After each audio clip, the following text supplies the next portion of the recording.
Hello there, welcome to a presentation on the concept of a limit of a function. I hope you are now aware from the previous presentation I presented real numbers. Now we're going to look at functions of real variables. So we need to understand this concept of limit because it's going to be the basis of the concept we're going to deal with, the concept of differentiation and the concept of integration. So first of all, before we explore the concept of limit, I would like to illustrate it graphically as follows. Let's say this is a graph of a function represented on a system of coordinates, and talking about a limit, this is a graphical illustration. I'm going to move from a graphical illustration to a numerical illustration. Then later we're going to develop a way of determining limits of function using analytic methods. For example, I hope you understand that if you are given a function like this and you are given a point on the graph there, we have got coordinates of that point as the x coordinate from the x-axis from the bottom here, and the second coordinate is the value of the function at x. So what we have here, we've got simply two variables. One variable which is x, the independent variable, which we choose freely and evaluate the function, and then the second variable is y. So the idea of a limit is basically trying to monitor what happens to the values of y as, say, x is approaching a given value, let's say a0, and then we look at x as approaching the value a0 on a real number line like this. Any point to approach a0, we have to approach it from two directions. For example, from the left, like let's say we're approaching 7 here, we approach from the left, and we approach it from the right.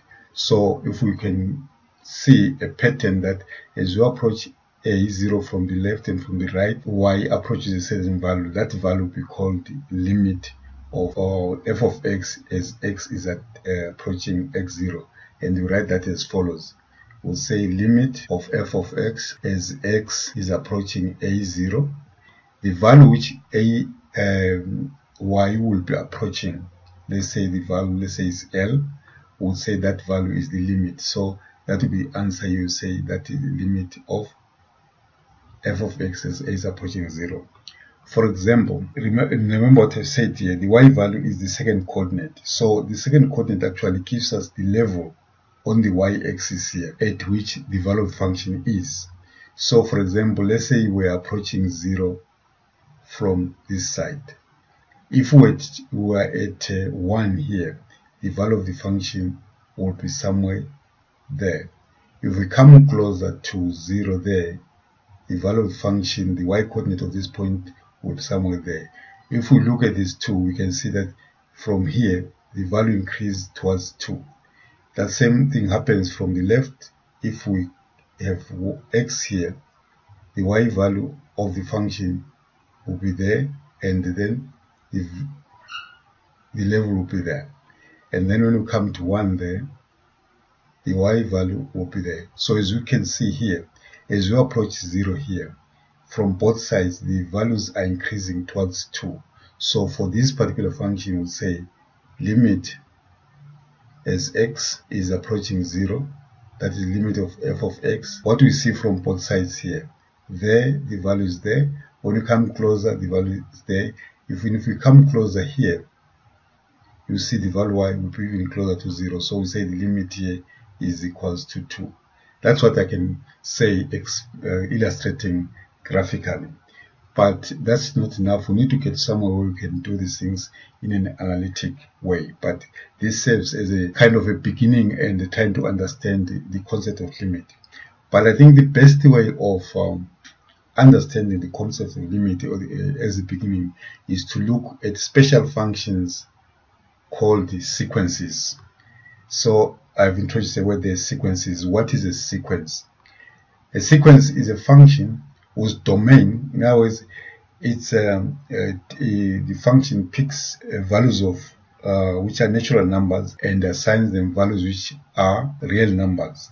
For example, we're given here a function sequence which is y is equal to f of n, which is equal to 1 over n plus 1. So in this case, this function restricts its domain to a set of natural numbers which looks like that. So talking in the common man's language, a sequence is simple a queue of numbers where there's a first number, a second number, a third number. In this case, the numbers will be what? Then the numbers will be real numbers. So a function which is defined with the domain natural numbers and the values being real numbers, we call it a sequence.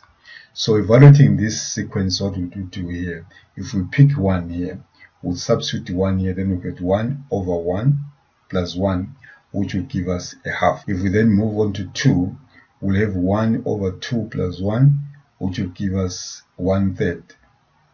If you look at this, you'll see that half is greater than 1/3. The half is greater than 1/3 because the denominator is bigger. If we move to 3, we're going to have here f of 3 being 1 over 3 plus 1, then we get 1 over 4, which is even smaller. Now, if we continue with this, you will see that these values here will be decreasing bit by bit, approaching the value 0.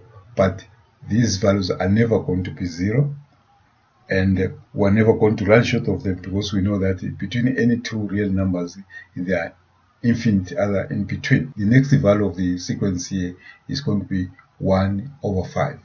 So what we can say now in terms of this, why I'm saying this is easy here, because with natural numbers we can only move in one direction from 1 upwards, which you can say here n is approaching infinity. Not saying that infinity is a number, but just showing that this n is growing in an unlimited way. So we say it approaches infinity. So what would happen here, we would say f of n approaches 0 as n approaches infinity. Now, writing that symbolically, mathematically, we write this, say the limit of fn as n is approaching infinity is equals to 0, meaning these values decrease systematically towards 0, but they are never equal to 0. So by saying this, we are not saying that f of n is equal to 0. We just say that the values are approaching 0. So that's one way of illustrating also the concept of a limit. Then, so n grows here unlimitedly, but the values of the function approach 0. Then we say the limit of the function as n approaches infinity is equal to 0. I hope that is clear. Now, moving to the next example, we want to look at a function like this one, which is f of x equals to 2x plus 2. Let's suppose now that we don't have a graph to look at like the one we looked at before, but then what we can do some numerical analysis of this situation. So what have I done here? If you see, I'm approaching x equal to 2 here from two directions. From 2.1, I go to 2.01, 2.001. If you see these numbers here, they are decreasing, and they're decreasing towards 2. So which means we're going to look at the limit here as x is approaching 2. So because on the number line we need to, unlike with the natural numbers, on the number line we need to look at both sides of the number, the position 2. Then from this side now, I've got 1.99 and 1.9999. I consider this, we can see that this sequence is increasing and is increasing towards 2. So then, coming from this side, we'll say we're approaching 2 from the right hand side, and coming from this side, we'll say x is approaching 2 from the left hand side. Minus sign there indicating left and the plus sign there indicating right. So what I'm going to do now, we're going to evaluate this function and now monitor the pattern, the pattern followed by the values of y as we approach 2, and this side we're going to also monitor the pattern as we approach 2 from the right. So let's take a calculator and do the following. So we'll start here. What we have here is the following. We're going to say the function is 2x plus 2. So we say 2 times 1.99, sorry. So evaluating this function at 1.99, we'll say 2 times, we'll say 2 times 1.99. Is that plus 2? We get the answer here, 5.98. Next, we evaluated 1.99.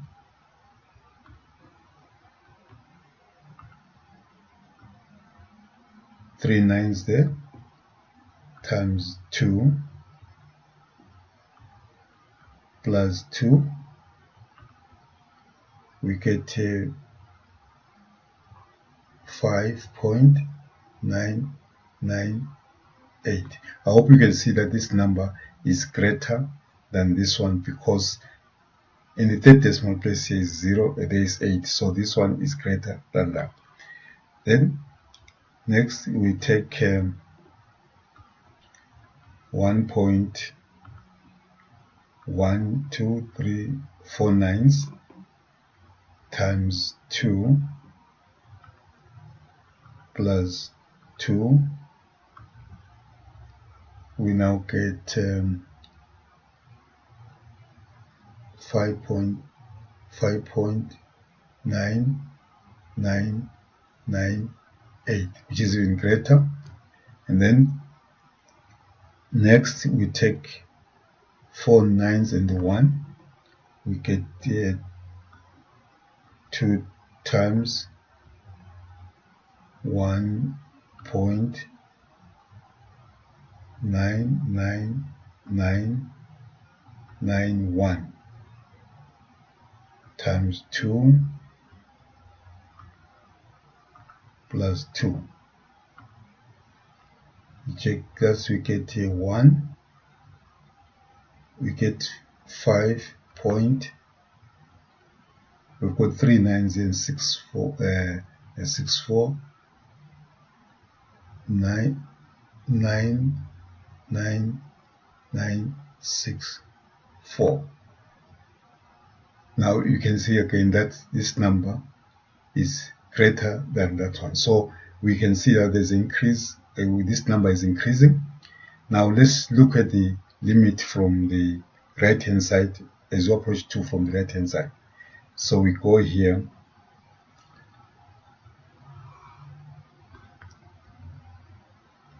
let's start with 2.1. we go 2.1 times 2 plus 2. This is 6.2.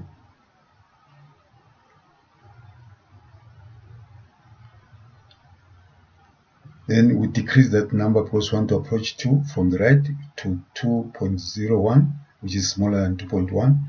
Then we get 2.01 times 2 plus 2. We get 6.02. We notice that this is smaller than this number, is smaller than this one. Then next one, we have 2.001 times 2 plus 2. Then we get 6.02 2.002, which is even smaller. Then next we've got 2.000 with 2.0001 times 2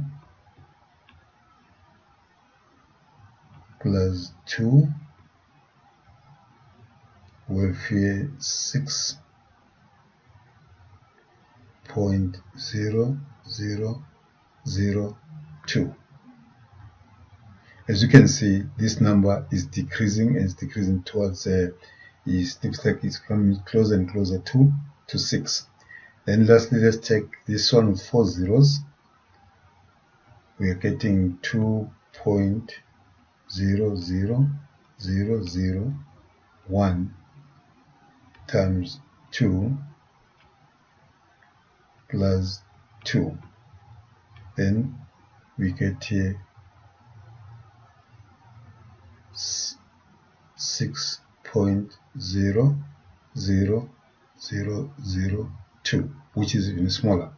Now if you check what's happening here, the numbers from the left here, the values of y are decreasing from 6.2 to 6.0002, and this one is this side they are increasing from there going the other side. So it looks like these values here, these values are decreasing. It's above 6 here and it's below 6 here. It actually appears as if these values are approaching 6, because they are always going, this one is ever going to decrease, whilst this one is going to be increasing. So now, to summarize what the pattern was saying here, what we would say here, we would simply say limit of 2x plus 2 as x is approaching 2 is equals to 6. But first of all, what we looked at from this side, we're looking at limit of 2x plus 2 as x was approaching 2. From the left, we saw that this limit was approaching 6, and we also have that limit as x is approaching 2 from the right of 2x plus 2 is equals to 6. Individually, these two limits here, this one and this one, they are called the side limits. In other words, the side limit from the left and the limit from the right. So we're only able to write this statement this way only when the side limits exist and they coincide. Otherwise, if they were different here, then we would say the limit of 2x plus x does not exist. So since these two side limits exist and they coincide, then we can write this statement as a statement which states that as the independent variable x approaches 2, the y values of the function approach 6. That's what we have there. So, but there's something interesting here. Check that if we take this function f of x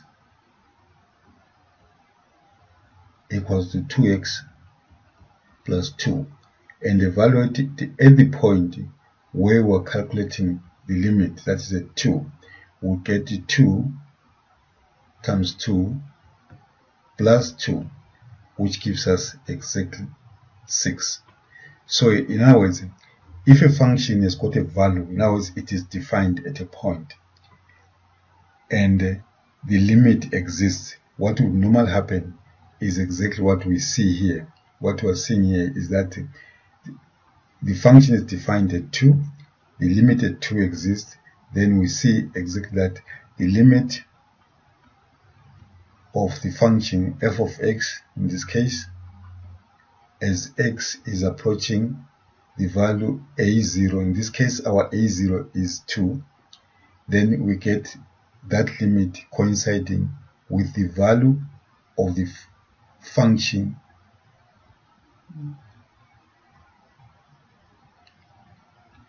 So now if the function is defined and the limit exists, then we get that the limit of the function as x is approaching a0, in this case where our a0 is 2, we get that the limit coincides with the value at the point where we're searching for a limit. And this is very important to know, that whenever a function is continuous and the limit whenever a function is defined at a point and the limit exists, then the value of the function at that same point will coincide with the limit at the point which is considered for a limit.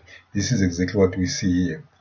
This function, what we have here, is actually a straight line, and when you draw it, there it is. So if we decide to approach 2 from this side, let's say we're 3 here, the value of the function would be somewhere there. But if you come closer to 2,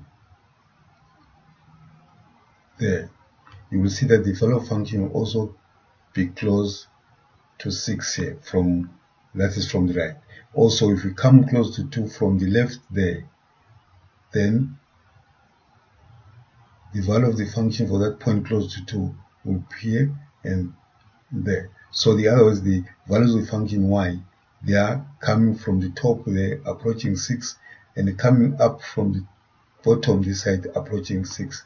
Then we write exactly what we say there, that the limit of 2x plus 2 as x is approaching 2 is equals to f at 2, in this case, which is equals to 6. So for a limit to be said to exist, the side limits must be equal. Now let's move to the next example. Now let's suppose now we have an expression of this nature. Now we can do the numerical analysis this way, but it's normally difficult to handle because some functions can be too complicated and it can involve too many calculations. So what would you do? I would like you to do this numerically, but now what I want to introduce to you, I want to introduce you to an approach which you can do analytically to compute the limits. Doing this approach, what do we know? We should know first of all that if a function f of x has a value, in other words, meaning is defined at a point x equals to a0, then we know that f of a0 will coincide with the limit of f of x as x is approaching a0.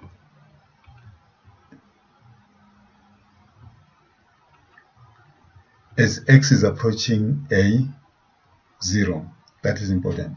So now we'll keep that in mind. Then we do the manipulation, algebraic manipulation of this expression, and see whether you'll get the same results you are going to get here when you are doing the numerical calculations. So this is what we do.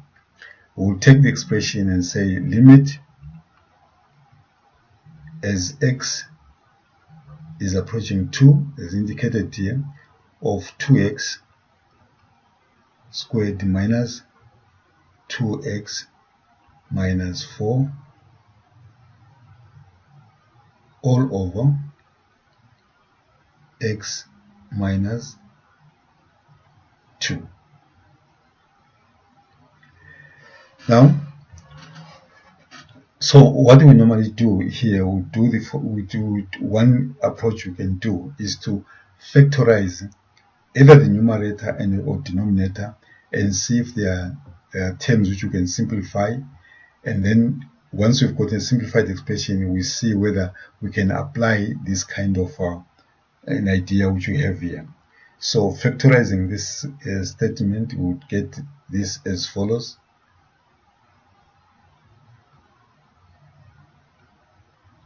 First we write here limit as x is approaching 2, and then we search for the factors of the numerator. In this case, because the denominator is already a linear term, let's factorize this one. So factorizing the numerator, we get here 2x plus 2, x minus 2 over x minus 2. So using the idea of equivalent fractions, you can say this expression is equivalently represented this way. But when we have done this, we see that this factor here and this one, they simplify, and then we get this as a limit of 2x plus 2 as x is approaching 2, which then takes us to this idea.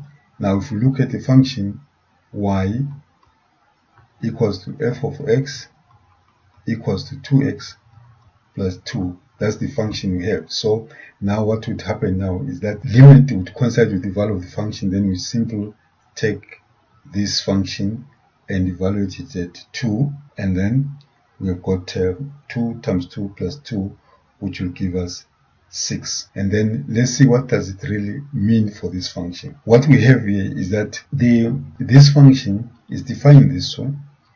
2 is actually not in the domain of this function, because if we evaluated 2, this function would get something like this. If we say f at 2, this function here would actually get 0 over 0, which is something which can never give as an answer for a limit. This is because this is an indeterminate form. It's an undefined entity.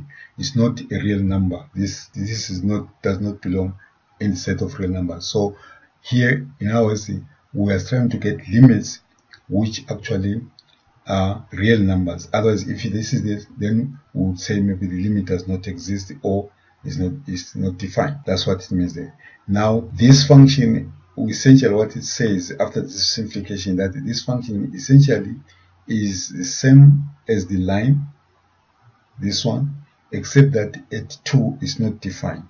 Then it would give us a graph like as follows. It would give us exactly this graph, but exactly above 2 there, this function won't be defined. In other words, the line would come as a line up to there, but when it gets above 2, you've got to lift the pen and draw it this way. In other words, there's no value assigned to 2 for the function given here as 2x squared minus 2x minus 4.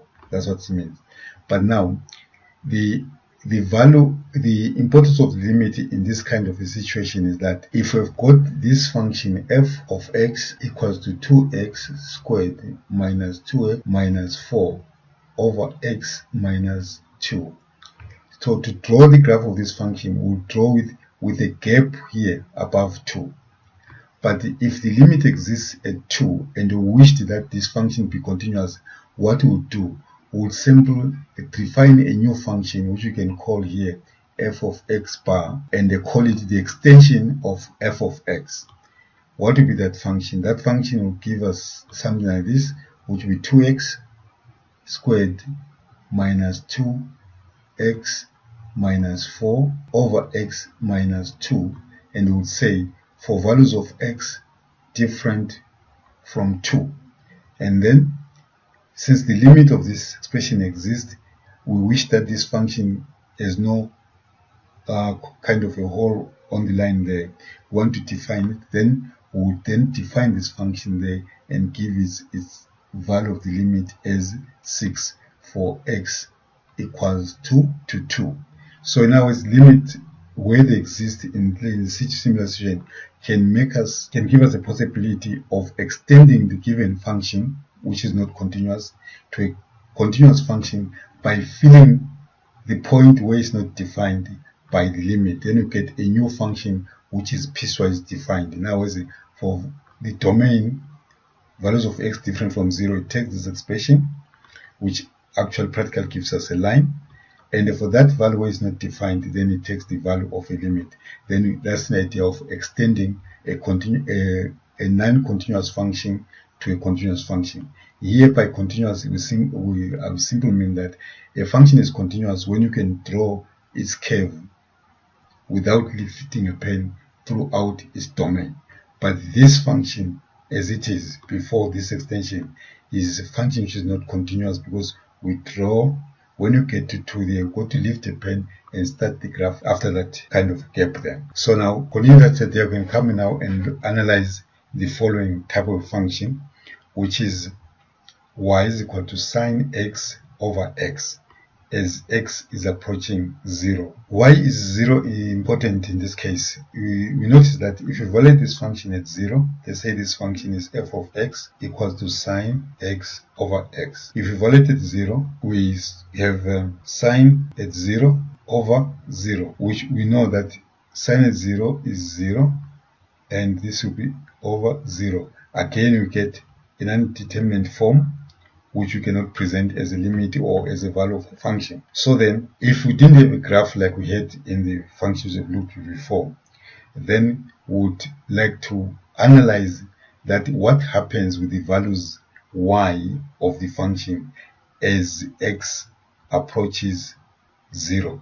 But again here, we have to, because we're on the real number line, not on the domain of natural number, we've got to approach 0 from the left and also approach 0 from the right.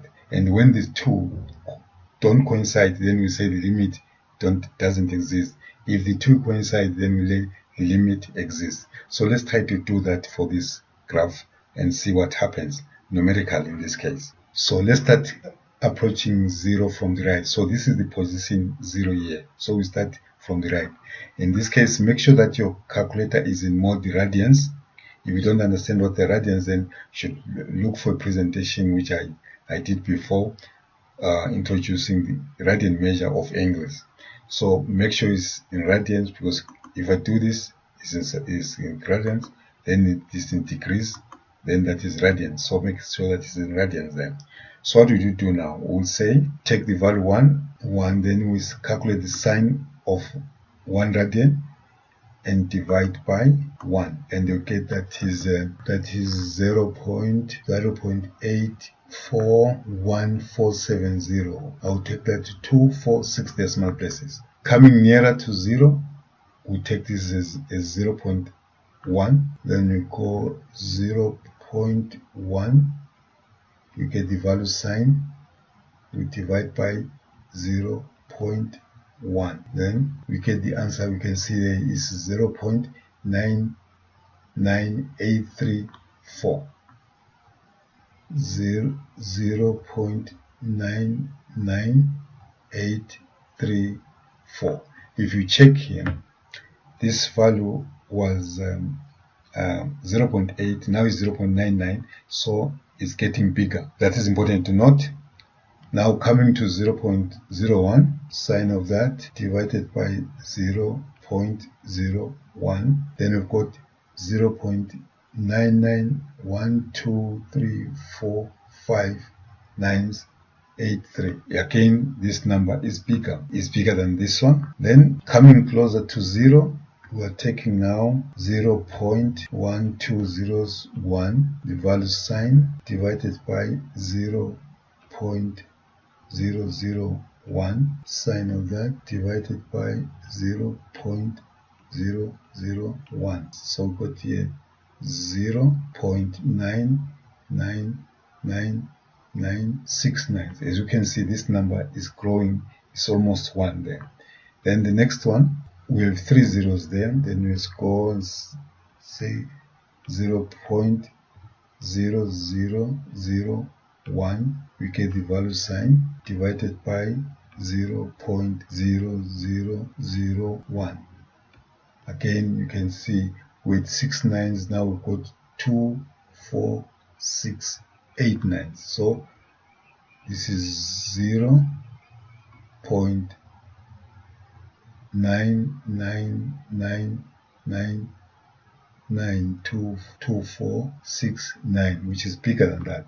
So we leave it like that. So what it looks like here, it looks like these values here are approaching 1. So let's come on the left hand side here and take that from -1, and then what we have here, we get -1, then you calculate the value sign divided by 1 and -1, then we get again the 0.841470. As you can see, this is similar to what we've got there.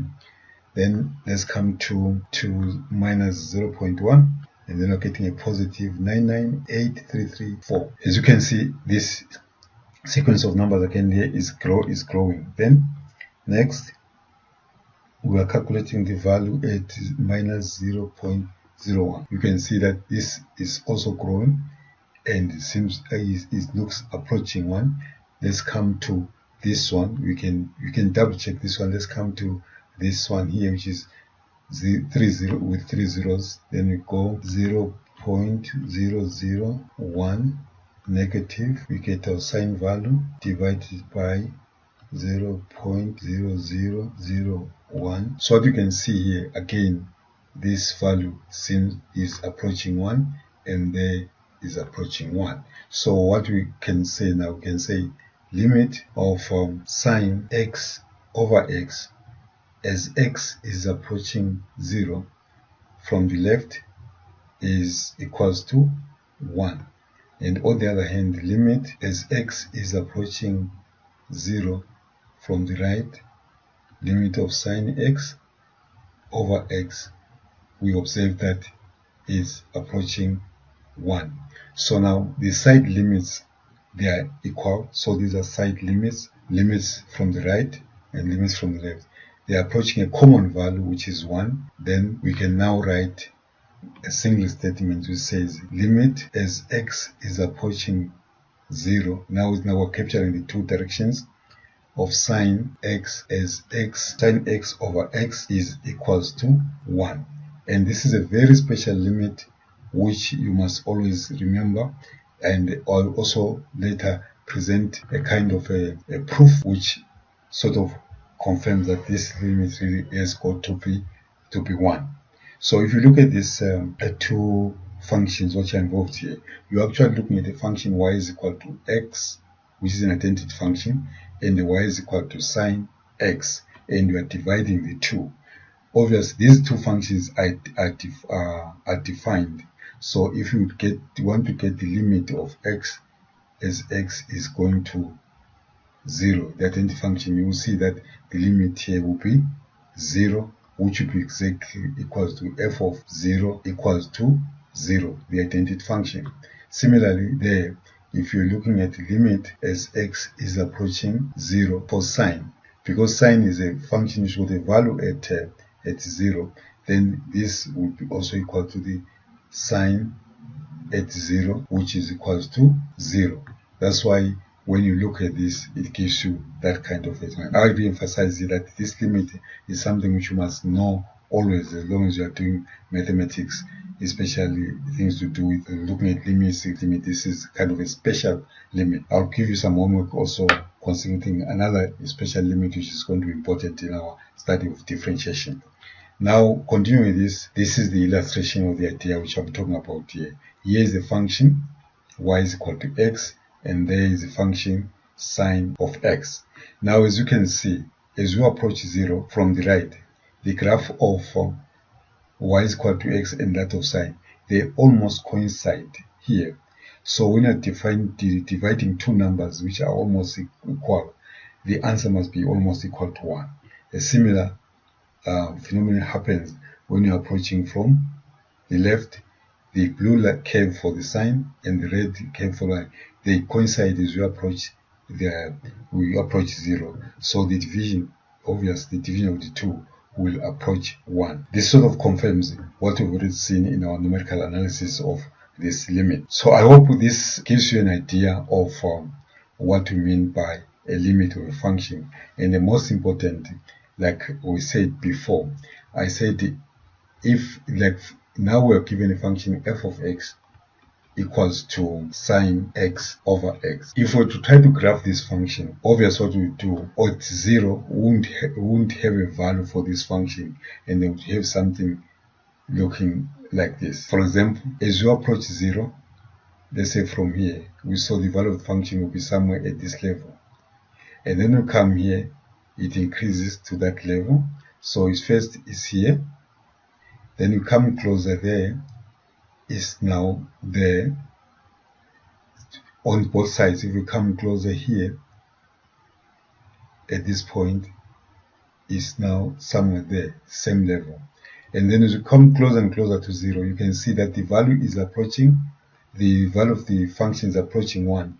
But at 1, at 0, exactly at 0, I put this thing that as you approach the point 0 here, you will see that at exactly at 0, this function sine at 0 over 0, this will be undefined because it gives you an indeterminate form 0 over 0. So now, if we wish that this kind of a nice curve, which is like this, was continuous, what we have to do, we first have got to take this function which is not defined as 0 and define a new function which has got a value here, but the value which will coincide with limit to keep with exactly what we said before, that if a function is continuous, the limit of a function as x is approaching some a0, that limit must be equal to the value of the function at a0. So having this situation now, we can define a new function which we can take as an extension of this function. Let's say f of x bar, let's say this is f of x, and now f of x bar here indicate the extended function from this function is not continuous to a function is continuous. Then what we would say here, we would simply define a piecewise function. We say sine of x over x as x is different from 0, and 1 as x is when x is equal to 0. Then what is going to happen now? We'll get a continuous curve through this.